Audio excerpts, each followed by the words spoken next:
오늘 성서정과 금요 성서정과 49번째입니다. 믿음의 뚜렷한 목적 구원이라는 제목으로 같이 말씀을 나누겠습니다. 이번 주 우리 말씀의 주제는 마지막 날 얻을 구원입니다. 우리는 지난 몇 주간 성서정과를 통해서 계속해서 마지막 날, 구원, 거듭남 이들에 대해서 조금씩 주제는 다르지만 비슷비슷한 성격의 신앙의 요소들을 우리가 묵상을 했습니다. 성서정과의 흐름으로 말씀을 좀 드리자면 지금은 절기가 없는 비절기 기간, 그냥 평상절이라고 보통 말을 하는데 비절기 기간입니다. 6월에 우리 성령 강림절을 끝으로 해서 지난 20여 주 동안은 절기가 없는 비절기 기간이었습니다. 이 기간은 예수 그리스도의 생애를 따라서 살아가는 성도의 삶에 대해서 묵상하는 시간, 그런 시간들로 주로 갔습니다. 그래서 주로 주제가 성도의 삶, 여기에 많이 맞춰져 있죠. 이제 그 비절기 기간이 마지막 주입니다. 이번 주가 마지막 주고요. 이번 주 주일로 인해서 주일로 이 평상절 비절기 기간은 끝나고 다음 주 수요일부터는 대림절 주간 시작으로 들어갑니다. 다시 한 해의 교회력이 이제 시작이 됩니다. 비절기 기간의 마지막 부분에 예상되는 말씀들은 성도의 삶이 나아가는 방향, 이 방향으로 이렇게 생각하면은 마지막 날에 대한 내용, 부활에 대한 것, 그리고 우리의 믿음의 시작이자 기초가 되는 구원의 확신에 대한 부분을 다루는 것, 이것들은 자연스럽죠. 그러니까 우리가 이제 다음 교회력으로 들어가기 전에 마지막 부분에서 이 부분을 다루면서 생각하면서 확신을 갖는 것은 너무나도 중요할 것이다 라는 겁니다.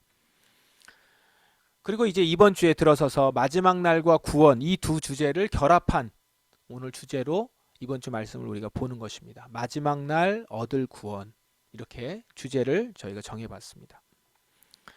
먼저 스가랴 말씀을 한번 보십시다. 오늘 스가랴서는 대표적으로 마지막 때에 예언한 성경입니다. 스가랴서는 스가랴 선지자가 마지막 때에 대한 예언들을 많이 다룬 선포한 그런 선지자였고요. 여호와 나의 하나님께서 이렇게 말씀하셨다. 너는 죽임당할 양떼를 먹여라. 양떼를 산 사람이 양떼를 죽여도 벌을 받지 않는다. 양떼를 판 사람도 주를 찬양하여라. 나는 부자가 되었다라고 한다. 목자들조차 자기 양떼를 불쌍히 여기지 않는다. 이런 얘기가 나옵니다. 양떼가 괴롭힘을 당하고 있으나 어느 누구도 보호해주지 않는다, 못한다라는 것이죠. 지금 양떼들이 굉장히 괴롭힘을 받고 있고 양떼들이 죽고 벌을 받고 있어도 판 사람이나 산 사람이나 아무 문제가 없고요. 오히려 즐거워하고 있다라는 것이죠. 목자들조차 자기 양떼를 불쌍히 여기지 않는 그런 상황입니다. 근데 결정적으로 하나님이 또 이렇게 말씀을 하십니다. 나도 다시는 이 땅의 백성을 불쌍히 여기지 않는다. 여호와의 말씀이다. 내가 모든 사람을 그 이웃과 왕의 손에 넘겨주겠다. 그들이 이 땅에 재앙을 몰고 와도 구원하지 않을 것이다. 하나님조차 이들을 불쌍히 여기지 않겠다는 겁니다. 그러니까 이 앞의 내용들을 보면서 이제 하나님을 기다린다라고 할 수 있는데 곧 바로 다음에 나오는 내용은 하나님도 불쌍히 여기지 않겠다라는 거예요. 그렇다면 이거는 지금 재앙의 시간이겠구나 알 수 있겠죠. 하나님이 불쌍히 여기지 않는 것, 육이거든요. 이게 얼마나 무서운 건지 아십니까? 그냥 내버려 두는 것이 나를 자유롭게 살게 하는 것이 아니라 나를 완전히 재앙과 죽음 가운데로 내모는 그런 것이라는 거죠. 다른 나라가 쳐들어와서 흩어지는 재앙이 닥쳐도 구원하지 않으시겠다라고 합니다. 그냥 구원하시지 않겠다라는 것 뿐이죠. 그런데 그거는 엄청난 사실은 재앙에서 우리가 건진받을 수 있는 곳이 아무데도 없다라고 하는 그런 내용입니다. 지금 재앙과 마지막 심판, 마지막 날에 대한 얘기죠. 그런데 이 얘기를 보면 양들 진짜 불쌍하다. 이리 치이고 저리 치이고 어디 구원받을 데가 없구나. 이렇게 불쌍한 것인 줄 알았는데 꼭 그런 것만은 아닙니다. 12절 보시면 나에게 삭슬 주고 싶으면 주고 주기 싫으면 주지 말라라. 이제 그 하나님께서 목자를 세우셨거든요. 그래서 그 목자를 통해서 하나님이 사실은 이 양떼들을 돌보고 있다라는 것인데 이제 삭슬 이제 달라고 합니다. 주려면 주고 주기 싫으면 안 줘도 된다라고 하자 이 양떼들이 나에게 은돈 30개를 주었다라는 거죠. 이제 스가랴 선지자한테 준 것이지만 이것이 이제 하나님께 준 거죠. 그걸 보고 여호와께서 나에게 말씀하셨다. 그 돈을 옹기장이에게 던져버려라. 그들은 내가 그만큼밖에 가치가 없다고 생각했던 것이다. 양들이 하나님의 돌보심, 그 돌보심에 대해서 가치를 이 정도로 매겼다는 거예요. 은돈 30. 은돈 30이 정확한 가치는 제가 잘 모르겠습니다. 그러나 여기에 내용으로 보면 적은 삭시였던 것은 분명해요.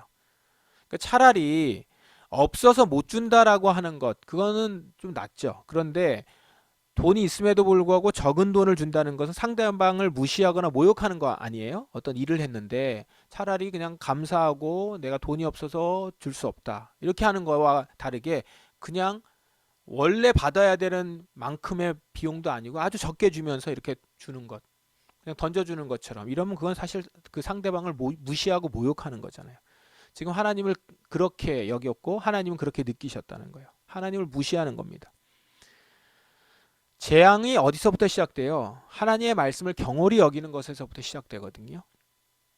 지금 양떼들은요, 재앙을 받아서 그가 엄청나게 피해를 보는 것처럼 사실 보였는데 여기 내용을 보니까 양떼들은 사실 하나님을 경홀히 여겼어요. 무시했어요. 하나님이 내가 너희들을 건지지 않겠다라고 얘기했던 거는 하나님이 무자비하셔서가 아니라 사실은 하나님의 손을 거부했던 거죠. 필요 없다라는 거예요. 그것보다 더 중요한 것들을 자기들은 가지고 있다라고 생각하며 행동했다라는 것이죠. 재앙은 하나님의 말씀을 경홀히 여기는 것에서부터 시작돼요. 중요하게 여기지 않는 것에서부터 시작된다는 거예요. 이 부분은 우리가 짚고 넘어가셔야 됩니다. 조심스럽게 생각해야 될 부분이에요. 무시하지 않더라도 경홀히 여기는 것. 하나님을 가장 중요하게 여기지 않는 것. 여기에서부터 재앙이 시작이 돼요. 그러니까 하나님을 필요할 때만 섬기고 필요할 때만 찾는 것. 그리고 내가 필요한 것, 내가 좋아하는 것, 내 바로 앞에 닥친 것들, 그걸 먼저 하기 위해서 하나님의 가치와 하나님을 예배하며 하나님을 온전히 따르는 것들을 뒷전으로 놓는 것. 여기서부터 재앙이 시작된다고요. 우리의 모습을 돌아보셔야 합니다. 우리는 이렇지 않을 것이다. 계속 누차 말씀을 드리지만 우리는 그렇지 않을 것이다 라고 하는 착각에서 벗어나면서부터 우리는 하나님 앞에 온전히 나아갈 수 있는 태도와 자세가 됩니다. 지금 우리 자신을 돌아보셔야 되죠. 우리는 경홀히 여기지 않는가. 주님께 온전하게 예배 드리는 것조차 온전하게 드리지 못하는 자들 아닙니까? 혹 그런 모습들이 우리 가운데 있는 것은 우리가 하나님을 아예 무시하거나 미워하는 것이 아니지만 경홀히 여기는 것이고 온전하게 주님만을 따르는 모습이 아닌 것이죠. 재앙은 여기서부터 시작이 되고 여기서부터 발전되어 나간다는 걸 기억하시면서 우리 자신의 모습을 돌아볼 필요가 있습니다. 악한 목자들도 심판을 받습니다. 양떼를 돌보지 않는 못된 목자에게 재앙이 내릴 것이다. 전쟁이 그의 힘과 지혜를 꺾어 놓을 것이다. 그의 힘이 완전히 빠지고 지혜가 사라질 것이다. 이렇게 마지막 날의 재앙이 악한 목자에게 하나님을 인정하지 않는 양떼에게 임합니다. 그러니까요, 마지막 날은 심판의 날이고 악한 자들은 재앙을 받아서 자신들이 한 대로 보응을 받습니다. 목자들이 이런 마지막 날이 이런 날인데 이런 날 가운데서 우리가 구원받은 거예요. 자, 지금 이 스가랴서의 말씀 마지막 때의 모습이고 마지막 날의 모습이죠. 적어도 이들에게 있어서는 이제 마지막 날을 가게 할 수밖에 없는 그런 상황인데 여기서 우리가 구원받았다라는 것이죠. 그러니까 마지막 날이 이런 날이라는 것을 기억하면서 우리가 그 가운데서 구원받았음을 생각해야 된다는 것이죠. 우리는 처음부터 구원받은 존재, 처음부터 재앙에서부터는 벗어난 존재, 재앙은 우리와는 상관없는 것이 아니라는 겁니다. 이런 곳에서 우리는 구원받았다라는 것. 구원은 당연한 일이 아닙니다. 내게 당연한 일이 아닙니다. 나에게 특별한 일인 것입니다. 베드로 사도가 교회에 하시는 말씀을 한번 보십시오. 우리 주 예수 그리스도의 아버지 하나님께 찬양을 드립니다. 하나님은 자비로우셔서 우리에게 산 소망을 주셨습니다. 죽은 자 가운데서 예수 그리스도께서 부활하심으로 우리는 새 생명을 받은 것입니다. 구원이 하나님으로부터 온 거예요. 우리로부터 무엇인가가 있어서 그것을 발견해내서 한 게 아니에요. 원래 우리 가운데 있었던 게 아니란 말입니다. 하나님께로부터 온 거예요. 우리에게 나올 수 없습니다. 전적 타락이라는 말은 그냥 은혜의 출처를 이야기한 것이 아니라 우리에게 있어서 구원은 너무나도 특별한 것이라는 얘기예요. 우리는 예수 그리스도로부터 그분의 부활하심으로, 이 부활하심이라는 게 얼마나 엄청난 일이에요. 죽은 자 가운데서 살아났다라는 것은 이 세상에 한 번도 일어나지 않았던 놀라운 일이라는 것이죠. 그 가운데서 새 생명을 받았다라는 거예요.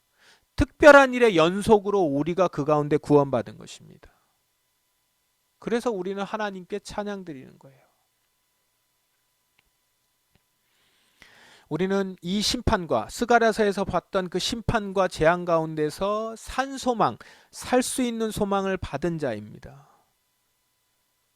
그리고 그것은 마지막 구원만 약속받은 것이 아니고요. 또 준비된 게 있습니다. 이제 우리는 하나님께서 그분의 자녀들에게 주려고 준비해 두신 복을 소망합니다. 이 복은 여러분을 위해서 하늘에 간직되어 있으며 결코 썩거나 그 아름다움이 변하지 않습니다. 하나님이 자녀들을 주시려고 준비해 두신 복이 있다는 거예요. 우리 복까지도 있어요. 우리는 소망할 수 있는 겁니다. 근데 이 복이 어디 있어요? 하늘에 간직되어 있습니다. 그래서 썩지 않고 아름다움이 변하지 않습니다. 복이 썩지 않고 변질되지 않는다는 것. 그것이 보존되어서 우리를 기다리고 있다는 거예요. 하늘에 있어요. 자꾸 그 복을 이 땅에서 받아서 다 누리려고 하지 마시란 말입니다. 내가 생각하는 복, 내가 원하는 복이 아니라 하늘의 복이 간직되어 있고 그 복은 주의 나라에 갔을 때 받는 복인 것이죠. 하나님이 복을 얘기하셨는데, 복을 주신다고 했는데, 우리가 복을 소망하라고 했는데, 복을 구하라고 했는데 그 복은 하늘에 간직되어 있습니다. 썩거나 아름다움이 변하지 않습니다. 반대로 보세요. 우리가 기복신앙으로 가지고 간구하는 자들의 그 복은 썩는 것이고요. 아름다움이 변하는 것들이에요. 잠깐 내가 누리려고 하는 것이죠. 하나님이 약속하신 복은 썩거나 아름다움이 변하지 않는 복이라는 것입니다. 이 복을 우리가 느끼고 이 복을 받는다라고 하는 것을 생각해 보시면 정말 설레는 일인 거거든요. 그것을 지금 베드로전서에서는 베드로 사도가 교회에 말하고 있습니다. 5절 보시면 하나님께서는 크신 능력으로 여러분의 믿음을 든든히 지켜주셔서 구원의 날이 이를 때까지 여러분을 완전하게 보호해 주십니다. 마지막 때가 되면 하나님께서는 여러분에게 구원을 베풀어 주실 것입니다. 자, 여기서 이제 믿음에 대한 얘기로 가는데요. 하나님은 우리가 이 복을 받을 수 있도록 지켜주신다는 거예요. 이 복을 받을 수 있도록 지켜주시는데 어떻게 해요? 우리의 믿음을 든든히 지켜주셔서 구원의 날에 이를 때까지 우리가 안전하게 보호받아서 마지막 때에 구원받아 올라가 복을 받는다는 거예요. 그게 하나님께서 우리에게 하신다는 것이죠. 그러니까 여기 보시면 믿음을 든든히 지켜주셔서, 우리 믿음을 든든히 지켜주셔서 구원의 날에 이를 때까지 보호해 주시는 거예요. 그러면 그 믿음으로 우리는 우리 스스로 구원의 날까지 걸어가야 되는 거죠. 살아가야 되는 것입니다. 뭘 지켜주시는 거냐? 믿음을 지켜주시는 거예요. 우리를 그렇게 안전하게 보호해 주셔서 이 세상을 살아가면서 우리는 우리에게 주신 구원에 이를 때까지의 우리의 삶을 살아가는 자들이에요. 하나님은 이 소망을 가진 자들의 믿음을 든든히 지켜주셔서 구원의 날에 이를 때까지 보호해 주신다는 겁니다. 그러므로 여러분, 구원은요 일시적인 사건이 아니에요. 마지막 날에 한번 바짝 일어나는 사건이 아니에요. 그때까지 두고 볼 사건이 아니에요. 마지막 날에만 일어날 일이 아니고요. 최종 구원의 날에 이를 때까지 이어져 있습니다. 지속적으로 하나님과 함께 해야 하는 거죠. 하나님의 믿음을 든든히 지켜주시고 우리는 지켜주시는 하나님을 의지해서 구원의 날까지 걸어가고 살아가는 겁니다. 구원을 놓을 수가 없어요. 놓아서도 안 됩니다. 믿음으로 구원의 날까지 가는 거예요. 하나님과 붙들고 가는 거예요. 날마다 믿음으로 하나님께 의롭다 칭함을 받아서 살아가는 자들인 것입니다. 매일매일을 주님과 함께 걸어가는 자들인 거죠. 그렇게 안전하게 보호하시는 하나님을 붙들고 마지막 때까지 걸어가서 하늘에 있는 복, 나를 위하여서 준비해 주신 그 복을 받아 썩지 아니하고 아름다움이 변하지 않는 그 복을 받는다는 것이죠. 자, 그걸 한번 생각해 보세요. 우리의 신앙의 삶이 그렇다라는 거예요. 그러니 구원은 나중에 죽으면 천국에 갈 때 그때의 일이에요? 아니에요. 지금 시작되었고 계속 가고 있습니다. 우리는 구원의 길을 가고 있는 자들이에요. 그런데 그 가운데 그렇기 때문에 이런 말씀이 나오는 거예요. 그러므로 기뻐하십시오. 눈앞에 있는 여러 가지 어려움으로 인하여 지금 당장은 힘들고 괴롭겠지만, 이 말이 있는 거예요. 지금 당장은 힘들고 괴롭다니까요. 그런 일들이 있단 말입니다. 왜 우리는 복을 얘기하면서, 하나님께 축복을 얘기하면서 고난과 힘든 일을 얘기하면 그거는 안 받아들이려고 하나요? 구원받은 자들에게 이 일들이 있단 말이에요. 그런데 7절, 이 시험들은 여러분의 믿음이 얼마나 강하고 순수한지 알아보기 위한 것일 뿐입니다. 여러분의 순수한 믿음은 예수 그리스도께서 다시 오실 그날의 칭찬과 영광과 존귀를 가져다 줄 것입니다. 그 가운데서 고난도 견디는 거예요. 어려움도 견디는 겁니다. 믿음으로 든든히 지켜주시니까 우리는 이길 수 있다라는 거죠. 그리고 이게 우리는 믿음이 있기 때문에 알아요. 힘들고 괴롭지만 우리를 구원의 날이 이를 때까지 보호해 주시기 때문에 이길 수 있다는 것도 알아요. 그러면서 동시에 우리는 이것을 통해서 우리의 믿음이 얼마나 강하고 순수한지도 알 수 있는 시간이 되는 거예요. 우리가 저주를 받거나 재앙을 받아서 고난과 어려움이 있는 게 아니고, 우리가 하나님께 사랑을 못 받아서 고난과 어려움이 있는 게 아니고, 이 시간을 통해서 우리의 믿음이 얼마나 강하고 순수한지를 알아보기 위한 것이라는 거예요. 그래서 여러분, 어려움이 있을 때 왜 하나님이 나한테 이런 어려움을 주시지? 왜 나는 이렇게 나를 사랑해 주시지 않지? 왜 나의 간구를 들어주시지 않지? 그 모든 가운데서 우리의 믿음이 얼마나 강하고 순수한지 알아보기 위한 것이라는 거죠. 그게 힘들고 괴롭겠지만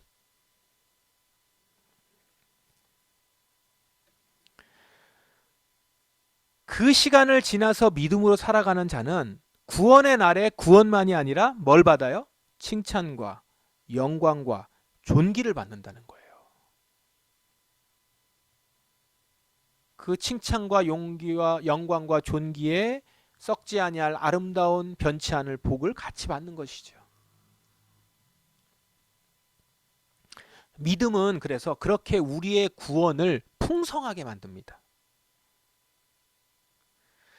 눈앞에 보여지는 사실을 수긍하는 것, 그것을 믿음이라고 하지 않아요. 그러니까 그냥 듣고, 아, 그래, 하나님 살아계시지? 아, 예수님 우리를 위해 죽으셨지?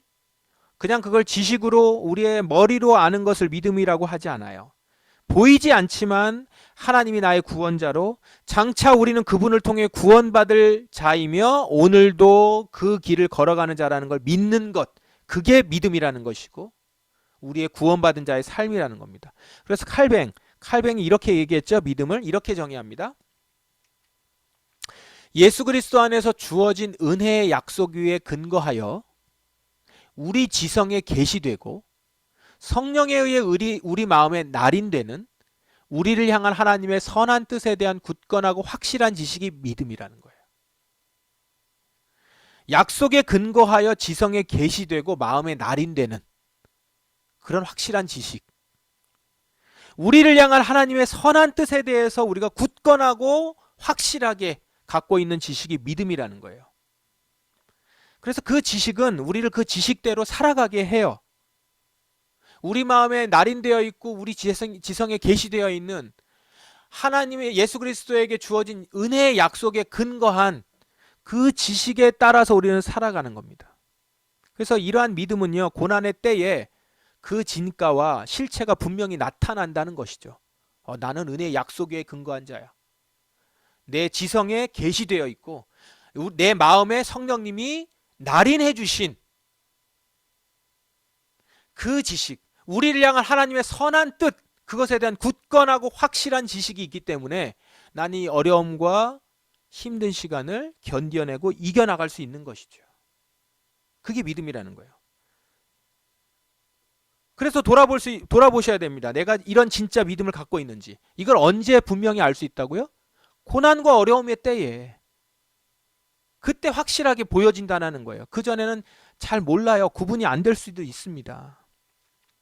지난 주일에 우리 자신의 거듭남에 대해서 돌아보라고 말씀드렸잖아요. 여러분 그때도 분명하게 들으셨어야 합니다. 우리 여러분의 부모와 여러분의 자녀의 믿음이 거듭남이 있는지를 확인해 보셔야 됩니다. 그게 아니고 지금 말씀을 듣고 있는 여러분, 내가 거듭남에 대해서 나는 지금 거듭난 자인지에 대해서 돌아보라는 거예요. 우리는 교회를 다니면서 거듭남에 대해서 말을 잘 안 합니다. 심지어 우리가 죄 지었다라는 얘기도 잘 안 해요. 그죠?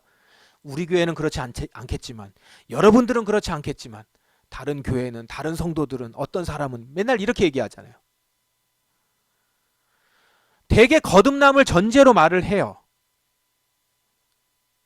왜냐하면 예수 믿는다고 고백했고 세례받았고 몇십 년을 교회 다니는데 거듭남은 당연한 거 아닌가? 이렇게 생각합니다. 그런데 이 거듭남, 그러니까 믿음은요, 이 믿음이 진짜인지 아닌지 평탄할 때는 잘 모른단 말이에요. 믿음은 시간이 지나면서 드러날 때가 많아요. 시간의 테스트가 필요한 것이 많습니다. 아니, 시간의 테스트가 필요합니다. 그래서 초대교회가 이 믿음을 확인하기 위해서 3년이라는 긴 시간을 보내잖아요. 그러면서 확인하고 또 확인한단 말이에요. 시간의 테스트가 반드시 필요해요. 이런 말들을 제가 참 많이 듣습니다. 제가 고등학생 때는 정말 믿음이 좋았는데요. 고등부 때 저 회장이었어요. 대학부 때 그때 제가 나의 믿음의 최절정기였어요. 그때는 정말 엄청나게 헌신하고 뜨거웠고 날마다 기도하고 찬양하고 얼마나 은혜를 많이 받았는지요. 그런데 지금은 30대가 되고 40대가 된 지금은 일을 하느라고 정신없이 살다 보니까, 아이 키우고 낳고 키우고 살다 보니까, 뭐 하다가 보니까, 그리고 어려운 일이 막 생기다 보니까, 여러분 만일 이렇게 추억하는 시간으로만 나의 믿음 생활을 이야기하고 간직하고 있다면 그때 그것이 믿음이었는지 그걸 보셔야 돼요. 그때 믿음 정말 좋았는데. 아니요, 그게 아니고 그때 그것이 믿음이었는지, 내가 정말 거듭남으로 했었던 것인지 돌아봐야 된다고요. 그냥 군중심리에 휩쓸렸을 수도 있고요. 내 마음에 제대로 알지 못한 것일 수도 있어요. 아니면 그냥 그 정도 짧은 지식으로 아는 것으로 끝나고 더 이상 주님을 알아가는 것을 거기서 그치고 알지 않았을 수도 있고요. 근데 믿음은 그런 게 아니거든요. 자라나거든요. 계속 가거든요. 심지어 그리고 고난과 어려운 일이 있을 때, 힘들고 괴로운 일이 있을 때 그때 믿음은 진가를 발휘하거든요.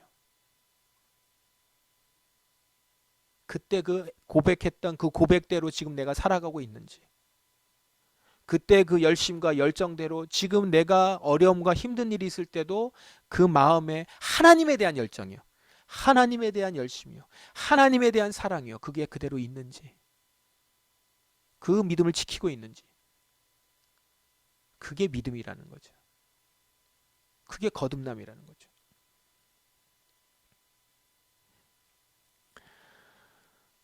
시험들은 믿음이 얼마나 강하고 순수한지 알아보기 위한 것이라고 하지 않아요? 시험과 어려움은 내 믿음이 가짜인지 진짜인지를 보여주는 시험지 같은 겁니다. 또는 진짜 믿음에 붙어있는 여러 불순물들을 제거해서 순수한 믿음만 남게 하는 용광로 같은 거예요. 그래서 여러분들이 처음에는 믿음으로 고백했을지 몰라도 시간이 지나면서 다른 것들이 자꾸 덕지덕지 붙어요. 믿음이 아닌, 말씀이 아닌 것들, 그냥 성공 사례들, 말씀이 아닌 그냥 나의 욕심으로 이야기했던 여러 가지 얘기들, 그런 것들이 덕지덕지 붙어서 믿음인 척 하고 있던 것들이 고난과 시험을 지나가면서, 뜨거운 용광로를 지나가면서 순수한 믿음만 남게 돼요. 그 순수한 믿음의 분량이 얼마나 되는지 보셔야 된다고요. 내가 정말 거듭난 자인지. 거듭난 사람이라면 지금 여러 가지 어려움으로 인해서 당장은 힘들고 괴롭지만, 힘들고 괴로운 일이 없다는 게 아니에요. 아무렇지도 않다는 게 아니에요. 힘들고 괴롭지만 흔들리지 않는다는 거죠. 그래서 이런 모습일 거예요. 여러분이 예수 그리스도를 본 일은 없지만 예수 그리스도께 사랑을 고백합니다. 지금 이 순간 그분의 모습을 보지 못하면서도 그분을 믿고 있고 여러분의 마음은 설명할 수 없는 기쁨으로 가득 차 있습니다. 그리스도를 본 일은 없지만 예수님께 사랑을 고백해요. 사랑 고백이라는 것은요, 단지 입술로서의 고백이 아니라 믿음으로 내가 이제는 예수님을 믿고 살아간다는 것이죠. 이 고백 때문에 내가 손해를 보더라도 끝까지 가겠다고 결단하는 고백이에요. 내가 원하는 것을 못 얻지 못할 수도 있는 고백이란 말입니다. 당장. 내 자녀에게 해주고 싶은 것을 다 해주지 못하는 고백일 수도 있단 말이에요. 그 고백을 한단 말이죠. 베드로가 전하는 성도들, 지금 베드로가 얘기하고 있는 이 성도들도 예수 그리스도를 본 적이 없다고 해요. 아마도 조금 후대의 일이라 예수 그리스도가 부활하고 승천하신 이후에 아마 성도들이겠죠. 이들은 예수 그리스도를 본 적이 없대요. 우리랑 처지가 같아요.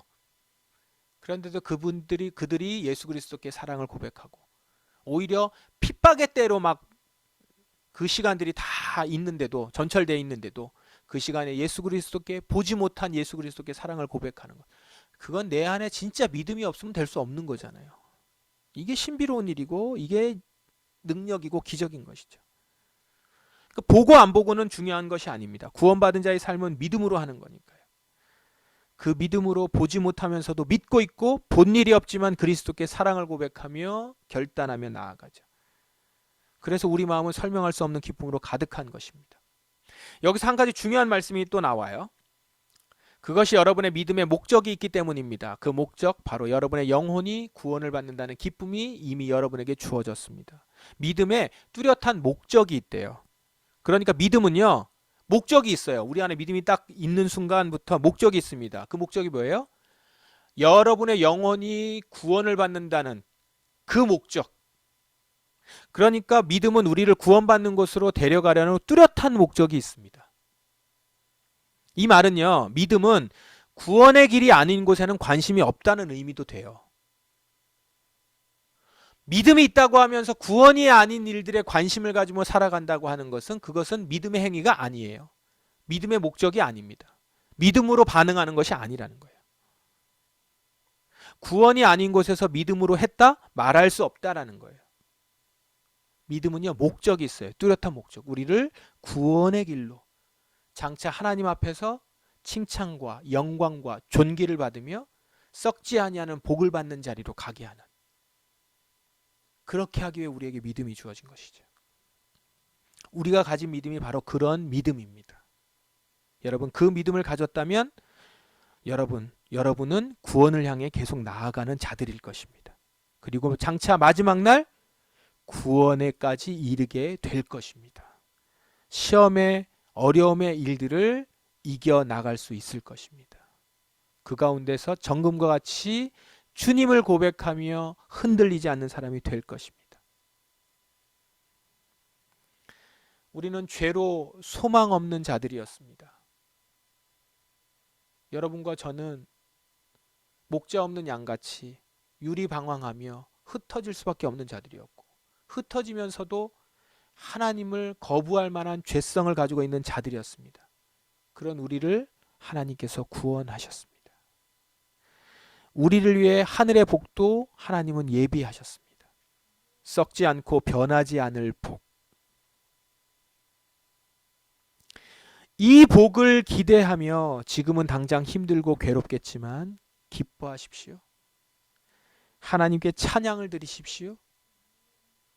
예수 그리스도께서 다시 오실 그날에 구원받고 주님께 칭찬과 영광과 존귀를 받으실 것입니다.